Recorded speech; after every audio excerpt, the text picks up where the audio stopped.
estar aquí y por la participación de todos, los que han venido de más cerca, los que han venido de más lejos, los que han venido del edificio de al lado o de este mismo edificio, por también las contribuciones y las discusiones, ¿no? Y en este camino que estamos empezando a transitar hace unos años, que en el fondo tiene el título de esta charla, ¿no? Cómo abordar hoy la relación entre ciencia, filosofía y teología.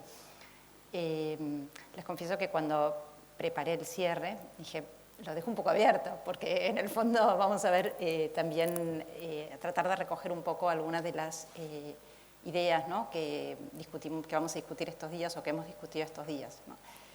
Y me parece que una primera idea, voy a ahondar y voy a tratar de ser muy breve, no se preocupen porque deben estar todos agotados ya y con ganas de volver, pero pensaba que una primera idea era qué está pasando en el mundo anglosajón, si quieren, en el estudio de estas cuestiones. Hemos tenido estos días invitados de Inglaterra, ¿no? que ya hemos compartido muchísimas discusiones con ellos, y veía que el tema de Science and Religion, ¿no? en el mundo sobre todo anglosajón, ha empezado a ser en los últimos 40 años considerado como un área académica de estudio, ¿no?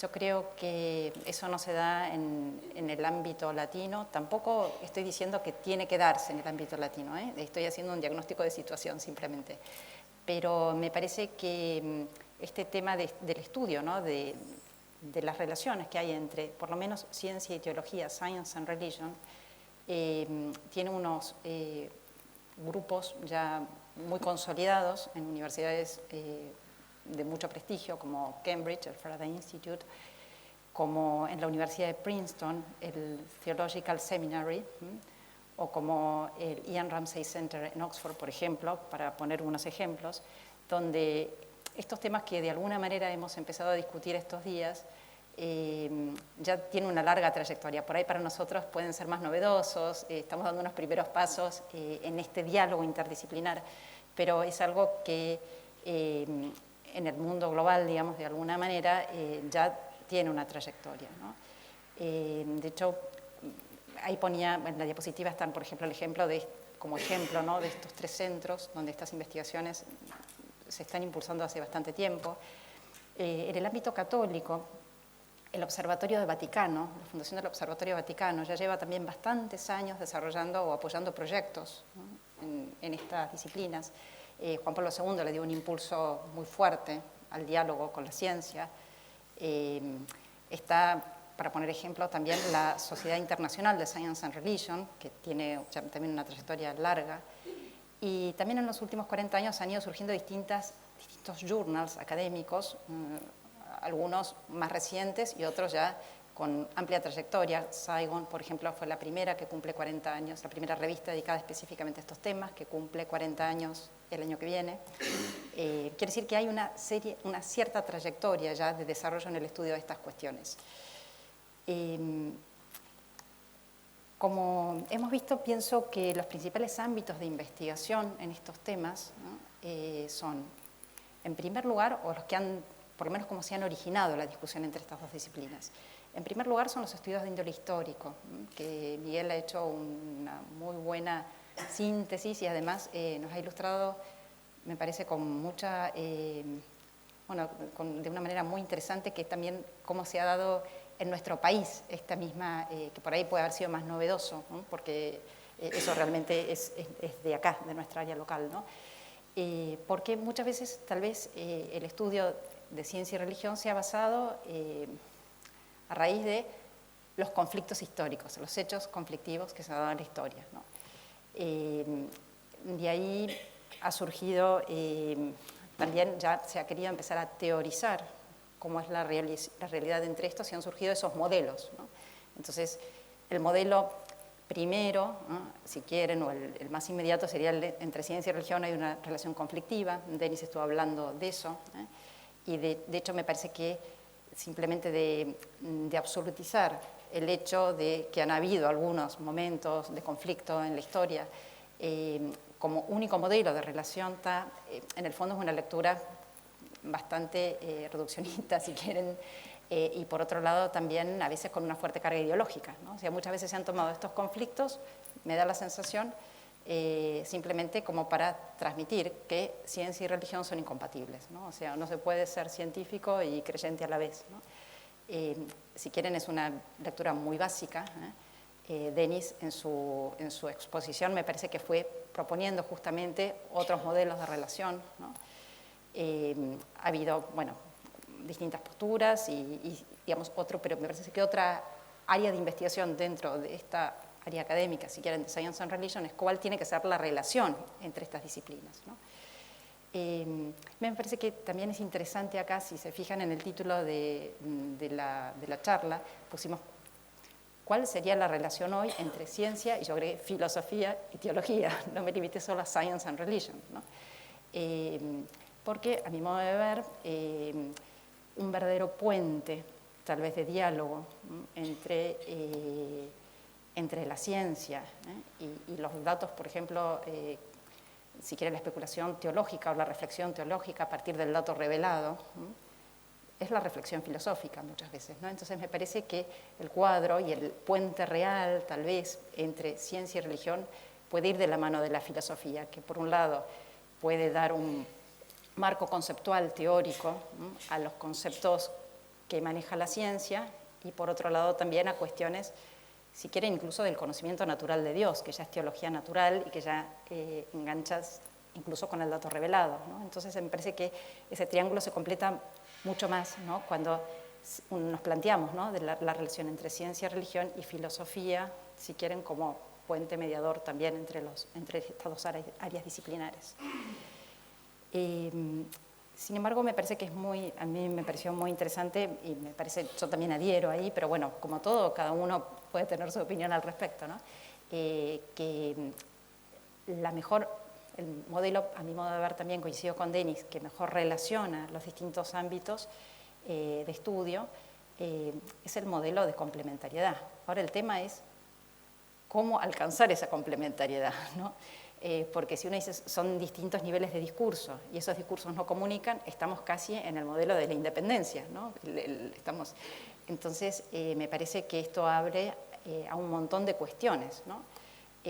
Por un lado, cómo se relacionan las disciplinas, ¿no?, entre sí, o incluso comentábamos con alguien en el pasillo también, dentro de una misma disciplina, cómo se relacionan las distintas teorías dentro de una misma disciplina. O sea, y ahí también hay un ámbito, me parece, de estudio epistemológico muy amplio y muy interesante y posiblemente muy fructífero para discutir, ¿no? Por eso, si adherimos a este tema, si quieren, a que en el fondo, tanto con la reflexión filosófica como con el conocimiento teológico o como con el conocimiento científico, ¿no?, en realidad adquirimos un conocimiento cierto hasta donde nuestras limitaciones lo permitan, ¿no? La cuestión es, bueno, realmente si admitimos distintos modos de conocer la realidad, ¿no?, bueno, ¿cuál es el aporte que me brinda cada una de las perspectivas diversas, ¿no? Y me parece que ahí es donde, a mi modo de ver, el modo más fructífero de tratar estos problemas es a partir de las grandes preguntas, ¿eh? Por eso el título del seminario, o sea, las dos primeras charlas eran como introductorias de cómo tiene que ser la relación, pero me parece que realmente donde se da esta interacción es en las grandes preguntas, ¿no? Porque ahí es donde las grandes preguntas pueden ser abordadas desde perspectivas distintas y donde es interesante, donde se puede confluir, ¿no?, en un estudio de un tema común. En el seminario tratamos varias de las grandes preguntas, acá en la diapositiva puse otras para no poner las mismas, pero bueno, podríamos elegir muchas, ¿no? Por ejemplo, podríamos preguntarnos, ¿no?, ¿qué modelos cosmológicos son los que admiten o son compatibles con una doctrina de la creación? ¿O cómo podría una materia inanimada emerger a partir de una materia inanimada? ¿Es posible que lo orgánico surja a partir de lo inorgánico? ¿O son compatibles la teoría de la evolución y el cristianismo? De esto un poco, esto sí ha salido a lo largo de estos días. O muestran las neurociencias que la libertad es solo una ilusión o no. En el fondo, muchas veces estas preguntas refieren al tema de compatibilidad, ¿no? Entonces, si admitimos que hay distintos niveles de discurso, bueno, pero ¿son compatibles estos niveles de discurso? ¿Cómo se da? ¿No? Entonces ahí está la interacción, ¿no? Digamos, ahí está esa relación, es donde me parece que está el ámbito interesante de trabajo en estos temas, ¿no? Ahora, si nos planteamos este tema, ¿no? Que lo interesante es ver cómo nos acercamos desde los distintos enfoques a un estudio común y que las distintas miradas disciplinares aporten de verdad, me parece que es fundamental el trabajo interdisciplinar. O sea, es muy difícil porque, bueno, no es que sea muy difícil, me parece que es imposible desde una sola perspectiva, ¿no? Llegar a la visión conjunta, ¿no? Porque en el fondo eso solo sería posible, digamos, si caemos en una visión como reductiva, como señalaba Denis en su charla también, reductiva en el sentido de admitir como única, un único modo de conocimiento, ¿no? Entonces me parece que lo interesante para enfocar el estudio de estas grandes cuestiones es justamente poder trabajar de manera colaborativa, ¿no? Gente de ciencia, gente de filosofía, gente de teología, pero tener como esa mente abierta a admitir y a valorar la complementariedad tampoco es fácil, aunque ya el hecho de que estén todos en este seminario es que todos los presentes acá esto les interesa, porque si no, no hubieran venido a un seminario interdisciplinar como este, ¿no? Pero bueno, creo que es bastante la gente que está interesada también en el estudio de esta relación interdisciplinar, ¿no? Que fue un poco el objetivo de este seminario, o sea, que hablen desde las distintas perspectivas, distintas personas de ciencia, de filosofía, de teología, ¿no? Y poner un poco en el tapete, ¿no? Cómo las investigaciones científicas, por ejemplo, abren a un montón de preguntas, ¿no? Un montón de preguntas que los científicos que expusieron acá, la verdad es que les agradezco, estuvieron a mi modo de ver muy interesantes todas las exposiciones y casi todas terminaron, o todas terminaron con preguntas, ¿no? Y dicen, bueno, a ver, los filósofos que responden a esto, ¿no? Los filósofos y los teólogos me parece que no pueden trabajar en esta dirección si no es de la mano de los científicos a la vez. O sea, el estudiar estos temas tiene que ser en equipo de alguna manera, ¿no? Ahora, no es fácil, ¿no? Como decíamos, conseguir este diálogo interdisciplinar profundo porque, por distintas razones, ¿no? Pensaba, por un lado, hoy la ciencia exige una especialización cada vez mayor, ¿no? Y a medida que avanza es cada vez más especializada, ¿no? Y además también las exigencias académicas de cada uno, tiene que publicar, uno tiene que avanzar en lo suyo, o sea, no se puede diversificar aunque le interesen mucho los temas, ¿no? Entonces ahí hay ya una primera tensión. Por otro lado, es verdad que cada disciplina trabaja con un marco teórico, ¿no? Y está bien que lo haga así, porque si no, no haría buena ciencia.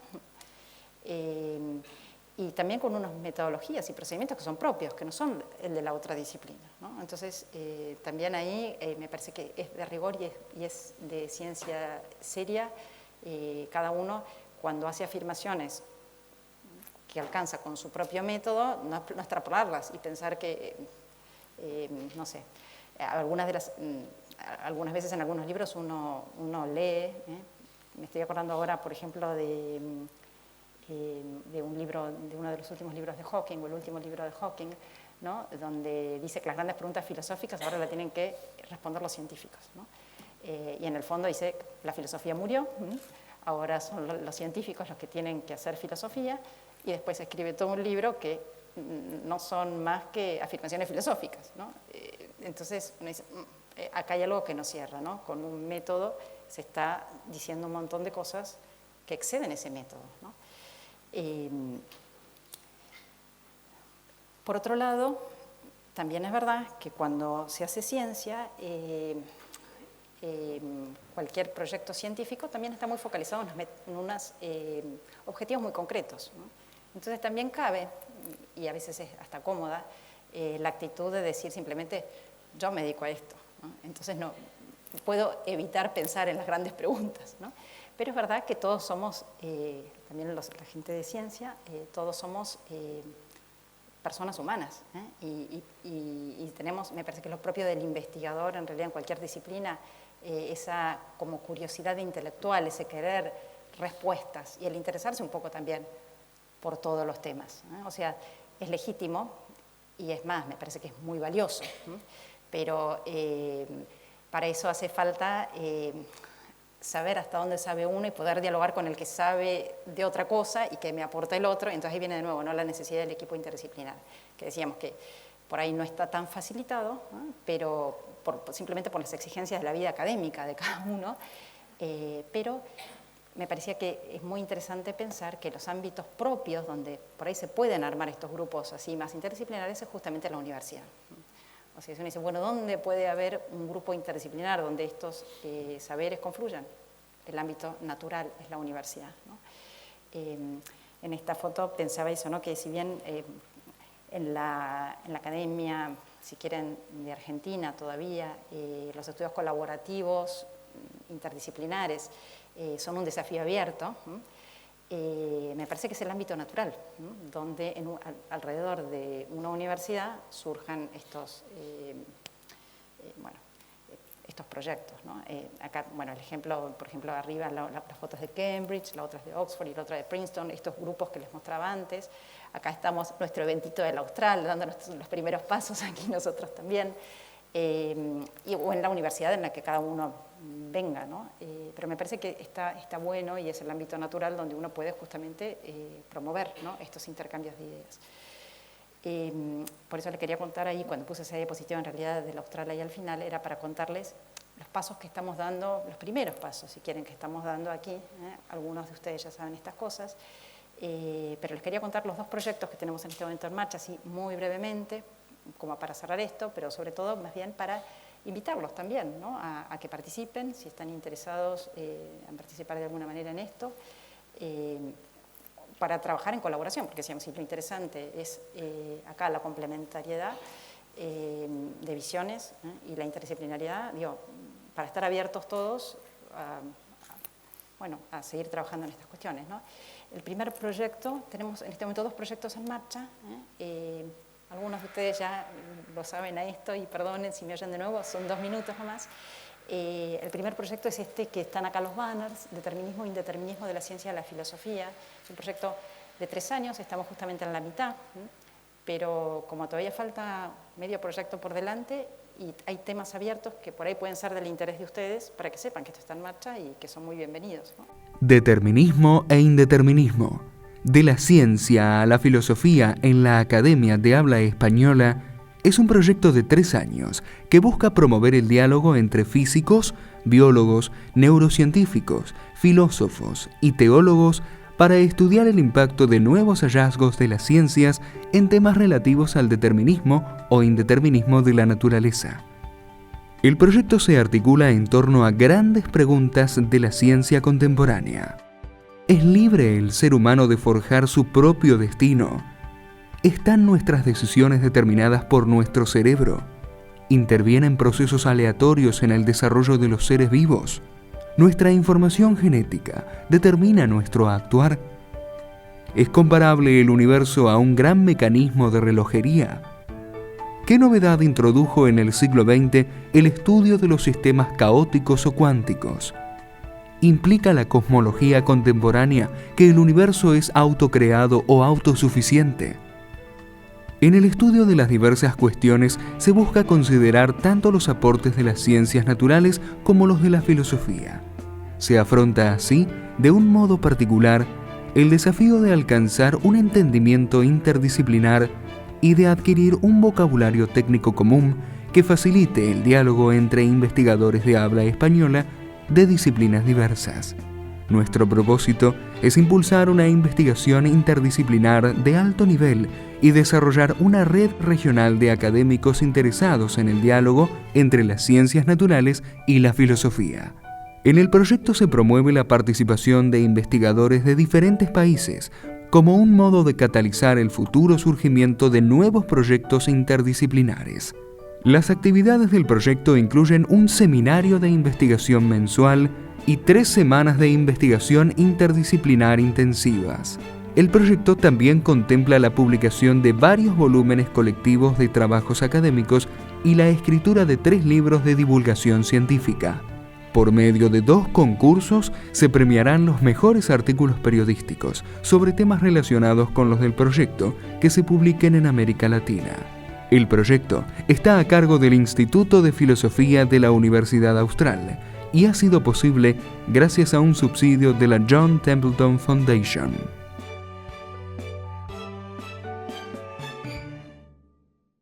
En este proyecto, se los cuento así muy brevemente y no importa, en este proyecto hay varias cosas en marcha, pero concretamente me parece que la actividad que puede ser interesante, si quieren participar, es el workshop que tenemos la Semana de Investigación Interdisciplinar de las Neurociencias a la Filosofía en agosto del año que viene, entonces solamente que estén atentos y si tienen ganas de venir, están todos bienvenidos. El segundo proyecto que tenemos acaba de empezar, empezó en agosto, y acá pienso que al que le interese participar bien y al que no, por ahí le interesa usar los resultados del proyecto, porque consiste en hacer un diccionario interdisciplinar de ciencia, filosofía y teología que esté en la web, gratuito. Vamos a tratar que tenga el más alto nivel académico para que pueda ser realmente una herramienta que se pueda usar de referencia.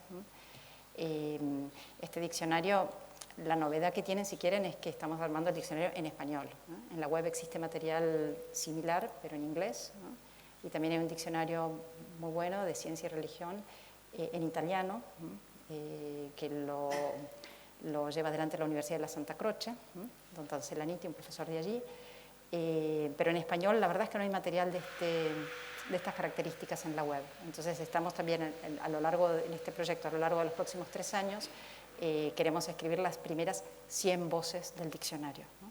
Entonces también estamos en marcha con esto, como una manera de incentivar este diálogo, ¿no? este trabajo. Pero bueno, yo pensaba, ¿no? Y con esto estaba aquí, porque me parece que puede ser también un poco una conclusión de la experiencia vivida en estos días, ¿no? Es que si bien la interdisciplinariedad es algo deseable y acá sí parece un lugar común donde todo el mundo hablamos de eso como algo a lo que uno aspira, ¿cómo se hace? A veces eso es lo difícil, ¿no? Me parece que también es difícil, pero por otro lado también apasionante, ¿no? Porque requiere una serie de actitudes, me parece, o de disposiciones entre quienes participan de este trabajo interdisciplinar, ¿no? Pensaba, acá anotaba 3, fueron cosas que fueron saliendo a lo largo de estos días en distintas charlas, o si no que las fuimos experimentando, me parece, ¿no? La primera es una visión de apertura, ¿no? O sea, quien no tiene, digamos, de alguna manera hay que animarse a salir del ámbito, del propio campo, que es el campo donde uno domina, donde uno se siente seguro, donde uno maneja todas las condiciones, para admitir las visiones complementarias, ¿no? Y dice, bueno, esto yo no lo hubiera dicho de esta manera, pero a ver qué me está queriendo decir, porque por ahí una persona que suele pensar de otra manera llega a esta conclusión, a ver, porque puedo aprender de cómo está pensando ella también, porque uno, quiera o no quiera, la propia disciplina va formando el esquema mentis y uno suele pensar siempre de una manera muy concreta, ¿no? Dejando de lado los prejuicios, a veces es difícil también liberarse de los prejuicios y el físico piensa que el filósofo solo hace buena retórica, o el filósofo piensa que el físico no es capaz de salir de... Yo, como soy física y filósofa, pongo ese ejemplo, entonces no me peleo con ninguno. Pero es verdad, o sea, están esos prejuicios, ¿no? También hace falta, me parece, llegar a conseguir una comprensión mínima, razonable de la otra disciplina, ¿no? Y eso hace falta esfuerzo, ¿no? Pienso que las charlas que hemos tenido hoy han ayudado... perdón, no está como... Perdón, ahí está. Bueno. Ay, ya se ve que falta una sola diapositiva, así que eso para que se queden tranquilos.